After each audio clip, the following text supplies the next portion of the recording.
السلام علیکم، کیا حال ہے سبھی سننے والوں کا؟ امید کرتے ہیں کہ آپ سب خیریت سے ہوں گے۔ اللہ پاک آپ کو اپنے حفظ و امان میں رکھے۔ آج ہم جس موضوع پہ بات کر رہے ہیں وہ ہے سائنٹسٹ کو سمندر کے سب سے گہرے حصے مرینا ٹرنچ میں ایسا کیا ملا جس نے ان کے ہوش اڑا دیے۔ ہم سبھی لوگ جانتے ہیں کہ ہم انسان اتنے ایڈوانس ہیں کہ اپنی تیار کردہ مشین سے خلا کی گہرائیوں میں بھی کسی حد تک جھانکنے کے قابل ہو چکے ہیں، لیکن پھر بھی یونیورس کے 1% حصے کو بھی ہم ٹھیک سے نہیں سمجھ پائے، جو کہ ہزاروں سالوں سے انسان کا خواب تھا۔ یہ تو سپیس ہے جس کے اپنے رولز، ریگولیشن، اپنا نظام ہے، جسے سمجھنے میں ہمیں اور بہت ساری کوششیں کرنی ہیں۔ لیکن کیا آپ جانتے ہیں ہماری یہ زمین جو 30% ایریا خشکی پر موجود ہے اور اس کے 70% حصے پر پانی ہے، یعنی کہ سمندر، ہم اس کے بارے میں بھی زیادہ کچھ نہیں جانتے، کیونکہ ایک اندازے کے مطابق آج تک انسانوں نے سمندر کے 5% حصے کو بھی ٹھیک سے ایکسپلور نہیں کیا کہ ہم وہاں پر کیا کچھ موجود ہو سکتا ہے۔ لیکن حال ہی میں اسپیس اسٹیشن کی طرح سمندر میں بھی ایک اسٹیشن تیار کیا جا رہا ہے،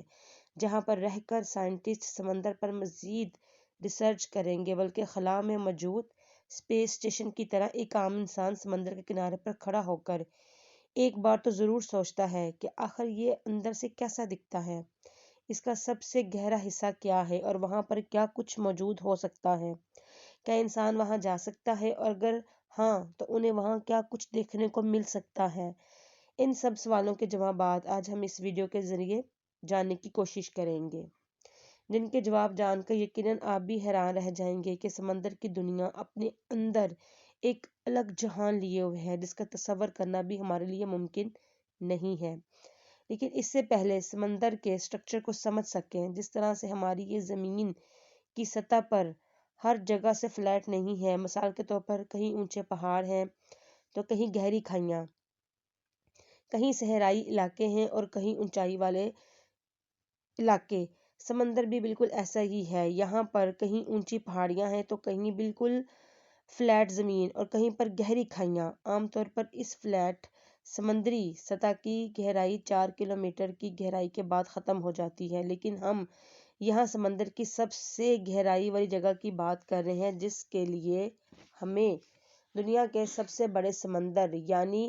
پیسیفک اوشن کے اندر موجود مرینا آئی لینڈ سے 200 کلومیٹر اور فلپائن ملک کے مشرق میں ایک ایسی جگہ پر جانا ہوگا جو کہ 25 کلومیٹر کے ایریا کے اندر پھیلا ہوا ہے، ایک بہت بڑا علاقہ، یعنی کہ مرینا ٹرنچ۔ مرینا ٹرنچ ویسے تو بہت ہی گہری کھائیوں کا نام ہے، لیکن اس کی سب سے گہری کھائی کا نام چیلنجر ڈیپ ہے، جس کی گہرائی ہے 11 کلومیٹر۔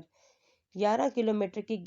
گہرائی ریفرنس کے لیے بتا دوں کہ دنیا کا سب سے اونچا پہاڑ یعنی کہ ماؤنٹ ایورسٹ 8 کلومیٹر اونچا ہے، یعنی کہ اگر ماؤنٹ ایورسٹ کو بھی کسی طرح اس کھائی کے اندر ڈال دیا جائے تو وہ بھی اس گہری کھائی کے اندر ڈوب جائے گا۔ زمین سے دیکھنے والے پر تو کسی کو پتہ بھی نہیں چلے گا کہ اتنا بڑا سٹرکچر اس وقت سمندر کے اس گہرے حصے میں موجود ہے۔ مریانا ٹرنچ کی گہرائی میں موجود پانی کا پریشر عام سمندر کے پانی کے پریشر سے 1100 گنا زیادہ ہوتا ہے۔ یہ پانی کا پریشر وہ نہیں ہے جس کی وجہ سے آپ باتھ روم کی طرف بھاگتے ہیں، بلکہ اس کا اگر اندازہ لگانا ہے تو پانی کی بھری ہوئی ایک بالٹی کو سر پر رکھ لیں اور پھر سوچیں ہم سمندر کی گہری ترین جگہ کی بات کر رہے ہیں، یعنی کہ یہ پریشر اتنا زیادہ ہے کہ فوراً سے پہلے انسانی جسم کو بالکل کرش کر کے رکھ دے گا، یا پھر آپ یہ سمجھ لیں کہ اتنا زیادہ پریشر ہے کہ اگر ایک ہاتھی کو پوسٹ ٹم پر کھڑا کر دیا جائے یا پھر ایک انسان ہوائی جہاز کو سر پر لے کر کھڑا ہو جائے، یعنی کہ بنا پروٹیکشن انسان یہاں پر جانے کا سوچ بھی نہیں سکتا۔ لیکن یہاں پر کیا کچھ مخلوقات ہو سکتی ہیں، یہ جاننے کی بے چینی سائنٹسٹ کو آرام سے بیٹھنے نہیں دیتی، اور پھر 1960 کے اندر ڈان والچ اور جین پکرڈ نے ایک سب مرین میں بیٹھ کر 1100 کلومیٹر کی گہرائی کے اندر پہنچنے، جہاں پر اندھیرے کے سوا چاروں طرف کچھ نہ تھا اور کچھ دکھائی بھی نہ دے رہا تھا، لیکن پھر روشنی کی مدد سے یہاں پر کچھ ایسے عجیب و غریب جانور دیکھے جنہوں نے ان کے ہوش اڑا دیے اور انہیں پتہ چلا کہ سمندر کی اس قدر گہرائی کے اندر بھی زندگی نہ صرف وجود میں ہے بلکہ یہاں پر ایسے بھی جانور ہیں جو یہاں کے ماحول کو اڈاپٹ کر کے ملین سالوں سے یہاں پر رہ رہے ہیں۔ وہ جانور جو ڈائناسورز کے وقت میں ہونے والے تباہی سے سمندر کی گہرائیوں کی وجہ سے بچ گئے، یہ بہت چھوٹے سائز کے اندر بھی ہو سکتے ہیں اور اتنے بڑے سائز کے بھی کہ ہمارے لیے امیجن کرنا مشکل ہے۔ مثال کے طور پر بلو ویل کے سائز کے جتنا یا اس سے بھی بڑے سائز، کیونکہ جیک پکر نے اپنی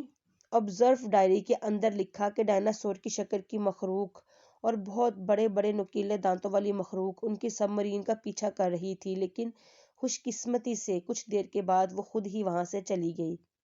یہ دونوں لوگ بہت زیادہ ڈر گئے تھے کہ اگر یہ چیز ان کی سب مرین سے ٹکرا کر کوئی نقصان کرتی ہے۔ خود سوچیں، سمندر کی اتنی گہرائی کے اندر جہاں کوئی مدد ملنے کی توقع بھی نہیں، امید بھی نہیں کی جا سکتی، کیا وہ ان کا بچ پانا ممکن تھا؟ ہرگز نہیں۔ اور دوسری بات، یہ لوگ زیر سمندر پہاڑوں کے اندر موجود تھے جہاں پر اب تک وہ سمجھتے تھے کہ یہاں پر سمندری زندگی کا موجود ہونا ممکن ہی نہیں ہے پانی کے اس قدر پریشر کی وجہ سے۔ لیکن یہ جو چیز یہاں پر گھوم رہی تھی، مطلب یہ ہے کہ یہ کوئی ایسی انجان مخلوق تھی جو کہ ہم نے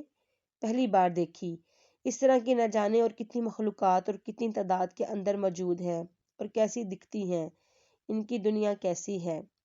یہ سب کچھ ان دونوں لوگوں کے لیے یہاں کھڑے کھڑے جاننا ممکن نہیں تھا، کیونکہ پانی کے اس قدر پریشر کی وجہ سے ان کی سب مرین کا شیشہ کریک ہو گیا یا ٹوٹنے لگا۔ ان کے پاس واپس اوپر آنے کے علاوہ کوئی چارہ باقی نہ تھا۔ اسی طرح ایک بار پھر ایک ٹیسٹ وہیکل کو لوہے کی مضبوط تاروں سے باندھ کر اس گہرائی کے اندر اتارا گیا، لیکن کنارے پہ موجود لوگوں کو کچھ ہی دیر بعد ایسا لگا کوئی چیز اس وائر کو مضبوطی سے پکڑے ہوئے ہے، کیونکہ اس وہیکل کی وائر کو ہلانا یا واپس لانا بہت مشکل ہو گیا تھا۔ یہ اپنی جگہ سے ہل بھی نہیں رہی تھی۔ کافی کوششوں کے باوجود جب یہ وہیکل واپس کنارے پر کھینچ لی گئی تو سائنٹسٹ کے یہ دیکھ کر ہوش اڑ گئے کہ وہیکل پر جگہ جگہ بڑے بڑے دانتوں سے کاٹنے کے نشان تھے۔ اس کے علاوہ ان لوہے کی رسیوں کو بھی جگہ جگہ سے کاٹا ہوا تھا۔ ان بڑے بڑے دانتوں کے نشان کا سیمپل لے کر پتہ چلا کہ تقریباً 15 لاکھ سال پہلے زمین پر موجود وہ سمندری جانور جنہیں اب تک ہم ناپید سمجھ رہے تھے، وہ مریانا ٹرنچ کے اندر موجود ہو سکتے ہیں۔ مثلاً دنیا کا سب سے بڑے سائز کا مگرمچھ میزوسورس، جسے ہالی ووڈ کی کئی موویز میں بھی دکھایا جا چکا ہے، یا پھر مگلاڈون مچھلی جو کہ 60 فٹ تک لمبی ہوتی ہے۔ اگر ہم سائنسی لحاظ سے دیکھیں تو اتنے زیادہ پریشر میں ان سمندری مخلوق کا زندہ رہنا ممکن نہیں، یا یہ بھی ہو سکتا ہے کہ یہ سمندری مخلوق رہ کہیں اور رہی ہو اور غلطی سے چیلنجر ڈیپ میں آ گئی ہو۔